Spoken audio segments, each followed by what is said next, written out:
تھا تب اللہ نے کہا کہ دھوکہ دینے والوں مشرکین کو جہاں پر بھی پاؤ ان کو قتل کرو۔ یہ ان لوگوں کے لیے تھا۔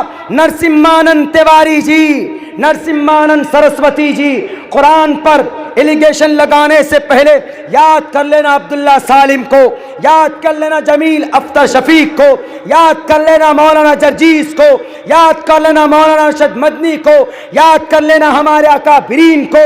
ایک مرتبہ الزام لگانے سے پہلے، اس لیے کہ ہم قرآن بھولے نہیں، ہم احادیث بھولے نہیں، ہم سیرت بھولے نہیں۔ تمہارے کہنے سے، تمہارے مٹانے سے، تمہارے خداؤں کے اشارے پر اس دیش سے مسلمانوں کا نام و نشان مٹانے کی سازش کرنے کی وجہ سے ہم نہ تو ڈریں گے نہ ہم پیچھے ہٹیں گے۔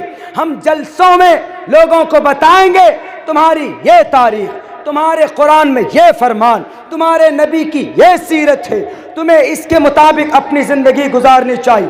گولی مارنی ہے ہمارے سینے پر، مار دو، ہم شہید ہو جائیں گے، لیکن اپنے اس ملک کے اندر اس قوم کو لٹنے نہیں دیں گے، اس قوم کے ناجائز خون بہانے تمہیں نہیں دیں گے۔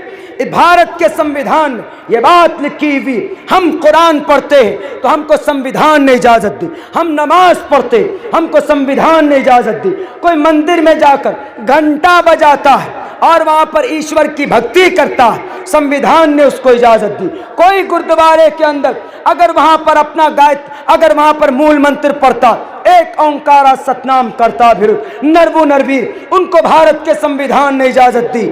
تم نہیں روک سکتے۔ تمہارے باپ کا، تمہارے دادا کا، تمہارے پرنانا کا یہ دیش نہیں۔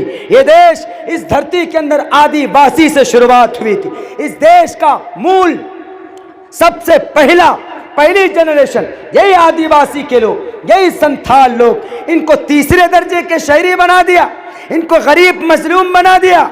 آپ نے کہہ دیا کہ نہیں، تم کون ہو؟ تم چھوٹے طبقے کے لوگ ہو۔ کہاں سے آیا یہ عقیدہ؟ کہاں سے؟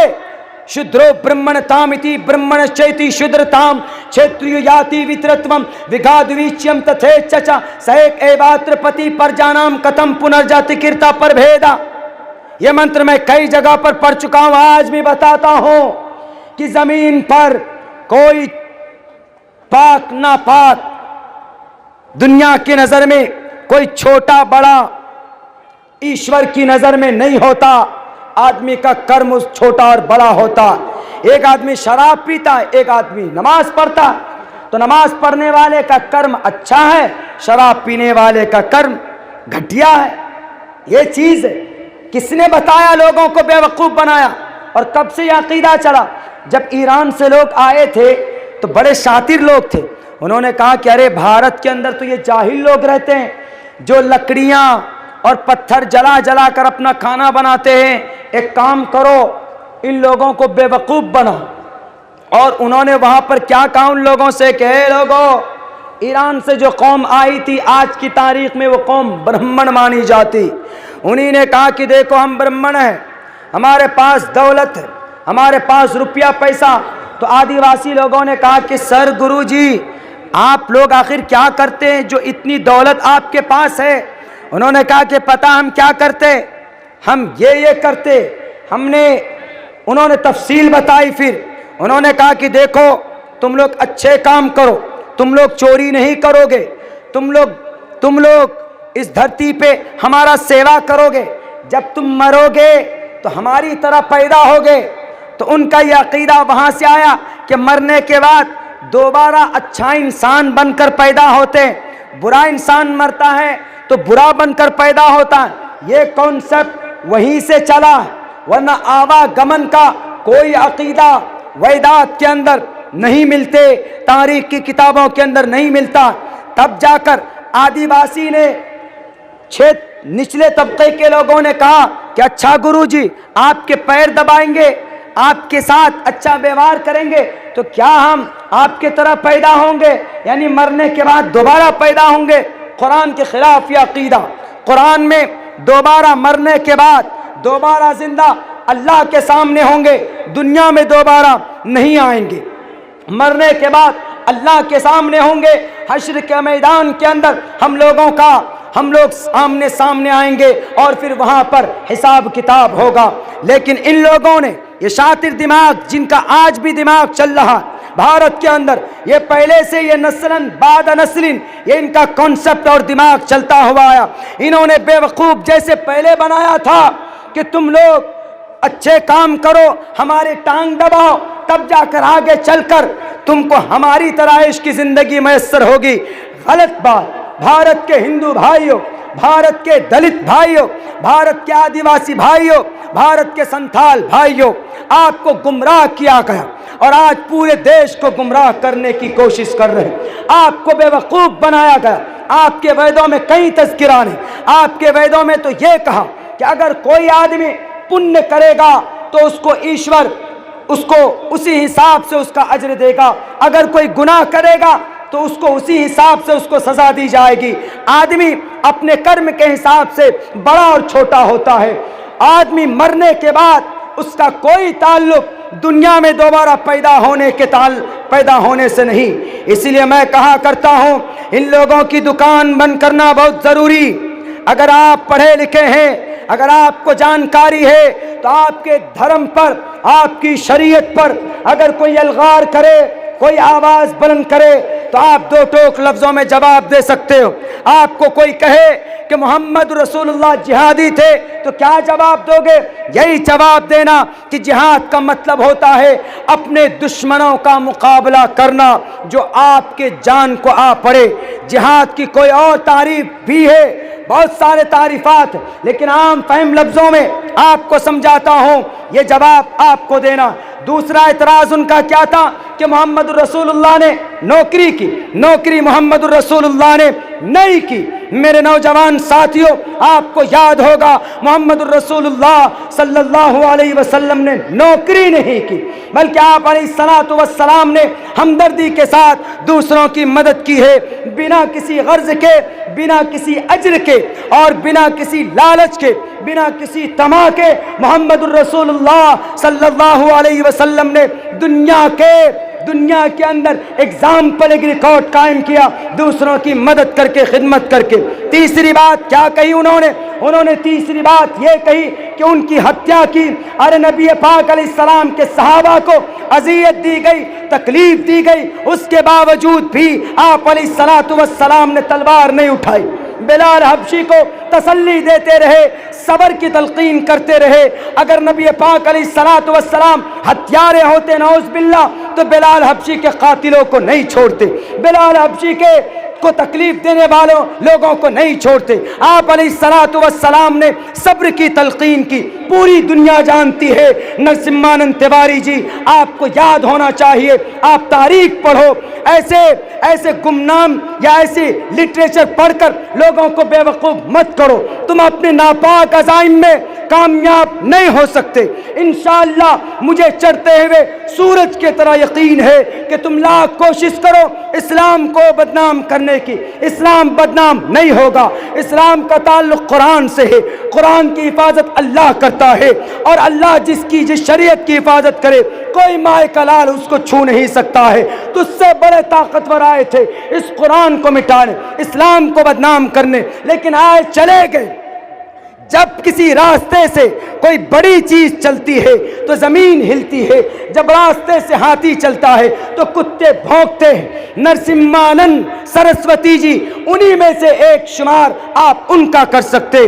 تیسری بات یہ کی کہ انہوں نے ہڑپ لی دولت۔ اگر دولت کا نشہ ہوتا تو عتبہ شیبہ ولید حنظلہ نے کہا تھا کہ نبی پاک علیہ السلام، اے محمد ابن عبداللہ دولت لے لو، ہم دینے کے لیے تیار ہیں، کرسی لے لو، ہم دینے کے لیے تیار ہیں، but there is one small condition, you have to hold on, you have to throw up، آپ چھوڑ دو۔ why do you convey the message of Islam? What's the reason? What do you want? Do you want to power? Do you want to security? Do you want to money? Everything I'll give you. You told me، آپ تم کہو تو پہلے مجھے، تم نے جو باتیں کہی تم مجھے ابھی کہو، ہم دینے کے لیے تیار۔ اللہ کے نبی نے کہا کہ نو، I can't want to anything, ہم کو کچھ بھی نہیں چاہیے. ہم کو تو اللہ تبارک و تعالیٰ نے جس کام کے لیے اس دھرتی پر بھیجا ہے، امن شانتی کے لیے، وحدانیت کے پرچار کے لیے، اسلام کی شریعت کو لوگوں تک بچانے کے لیے، اللہ sent down to the earth to teach the people. اللہ سبحانہ و تعالیٰ said in the holy Quran، اللہ نے قرآن میں کہا اے محمد we have sent you not، نہیں بھیج رہے ہیں but as a mercy for all creatures of the world، دنیا کے تمام انسانوں کے لیے آپ کو ایک مسیحا، ایک رہنما، ایک رحمت للعالمین بنا کر آپ کو بھیجا جا رہا ہے. آپ کسی پر ظلم و زیادتی نہیں کریں. میرے بھائیوں، آپ کے محبوب مقرر تشریف فرما ہو چکے ہیں. آپ ان کو پیار کے ساتھ سنیں اور استقامت کے ساتھ سنیں، اور آپ کو سننا ہے اور نصیحت لینا ہے. سن کر یہاں سے جا کر اپنے کان سے باتیں نکالنی نہیں. بہت کریٹیکل سچویشن میں آپ کا یہ دیش گھرا ہوا. جوانوں، اپنی زبان میں طاقت پیدا کرو، اپنے خون کے اندر وہ گرمی کو زندہ ہونے دو. آپ غلام بن کر مت رہو، بزدل بن کر مت رہو. میدان میں نکلو، آپ کو آپ کا حق ملے گا. ماں بھی اپنے بچے کو اس وقت تک دودھ نہیں دیتی جب تک وہ بچہ چیختا اور چلاتا نہیں. اسی لیے جوانوں، واٹس ایپ گروپ کے اوپر صرف میسج ڈالنے سے آپ کا لکش حاصل نہیں ہوگا. اخیر میں ایک پیغام دینا چاہتا ہوں. ہم نے وہاں پر بھی ایک بات کہی تھی، آج بھی کہتا ہوں، ہمارے نوجوانوں کا کوئی ٹارگیٹ نہیں. اگر ٹارگیٹ ہے تو سیلفی ٹچک بس، اور کوئی ٹارگیٹ نہیں. آپ کی زندگی کا ٹارگیٹ ہونا چاہیے. آپ کی زندگی میں نماز کیوں نہیں؟ آپ کی زندگی کے اندر اگر آپ ایجوکیشن لائن میں جانا چاہتے، آپ ایجوکیشن لائن میں جائیے. But the primary aim of education is to prepare and to qualify the new generation for participation in the development cultural society, not the cultural India. ہم بھارت کے سسٹم کو change کر سکتے ہیں. سچر کمیٹی کی report ہے، یہ جو قوم کمزور ہے، تبریز جیسے نوجوانوں کو مارا جا رہا ہے، اس کی ایک بہت بڑی وجہ ہے کہ اس قوم کے اندر تعلیم کی ریشیو بہت کم ہے. اسی لیے جوانوں، تعلیم کے میدان میں ہو تو ٹارگیٹ فکس کرو، اور اگر آپ سیاست کے میدان میں ہو تو ٹارگیٹ فکس کرو. اگر آپ تجارت کے میدان میں ہو تو ٹارگیٹ فکس کرو. اگر آپ کسان کے میدان میں ہو تو ایک ٹارگیٹ فکس کرو. ہمارا کوئی ٹارگیٹ نہیں، ہمارا کوئی گول نہیں، ہمارا کوئی سامنے ہم نے ایک ٹارگیٹ متعین نہیں کیا. اسی لیے ہمیں پتہ ہی نہیں کہ ہمیں کیا کرنا ہے. کان میں لیٹ لگا لیتے ہیں، پورے دن بیٹھ کر ہم گانا سننے میں بتا دیتے. یہ کوئی نہیں بچانے والے جن کے گانے سنتے ہو آپ کا رول ماڈل پروفیٹ محمد صلی اللہ علیہ وسلم. اسی لیے آج سنکلپ کیجئے کہ آپ کے سٹیج پر دور دور سے، اتر پردیش سے، بہار سے، بنگال سے حضرات علماء کرام آئے ہیں. ان کی باتیں سن کر صرف اپنے کانوں تک، دماغ تک محدود نہیں، بلکہ اپنے سماج میں، اپنی زندگی کے اندر انشاءاللہ ہم اپلائی کریں گے. اگر آپ نے یہ سنکلپ لیا تو ہم کو یقین ہے اگر یہ قوم کھڑی ہو گئی، جوان قوم کھڑی ہو گئی، تو انشاءاللہ محمد تبریز اور ہماری بہن عائشہ جیسی اور گھٹنا اس دھرتی کے اوپر نہیں ہوگا، بلکہ ہم اس دھرتی کے اندر، اس ملک کے اندر ہم اپنی قوم کی تقدیر کو بدل سکتے ہیں، کیونکہ آپ قوم کی ریڑھ کی ہڈی، قوم کی تقدیر. اللہ تبارک و تعالیٰ سے دعا کرتا ہوں کہ اللہ تعالیٰ کہنے سننے سے زیادہ عمل کی توفیق عطا فرمائے. میری آواز میرے ساتھ نہیں ہے، میرے لیے بھی دعا کریں کہ اللہ تبارک و تعالیٰ مجھے شفائے کاملہ عاجلہ دائمہ مستمرہ عطا فرمائے، اور جو بات کہوں میں خود مکمل طور پر مجھے اس پر عمل کی توفیق عطا فرمائے. بہت بہت شکریہ، جزاک اللہ. السلام علیکم ورحمۃ اللہ وبرکاتہ.